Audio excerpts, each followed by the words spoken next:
శంకర భగవత్పాదులు కాలభైరవుని యొక్క వైభవం మీద ఒక అష్టకం చేశారు.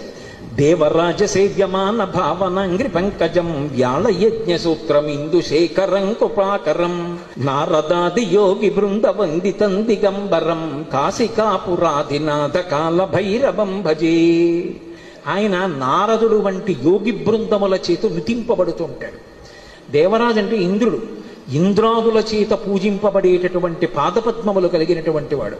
వ్యాళయజ్ఞ సూత్రం ఇందు శేఖరం కృపాకరం. ఆ చంద్రబింబాన్ని శుక్లపక్షంలో ఉండేటటువంటి తదియనాటి చంద్రరేఖని కొప్పులో ధరించి ఉంటాడు ఆయన. వ్యాళయజ్ఞ సూత్రం ఇందు శేఖరం కృపాకరం నారదాది యోగి బృంద వందితం దిగంబరం. ఆయన దిక్కులన్నీ ఆయనకి అంబరములై ఉంటాయి. ఆ దిక్కులు అంబరములై ఉన్న మీదట కొత్తగా ఇక వస్త్రాన్ని కట్టుకోడు, దిశములతో ఉంటాడు.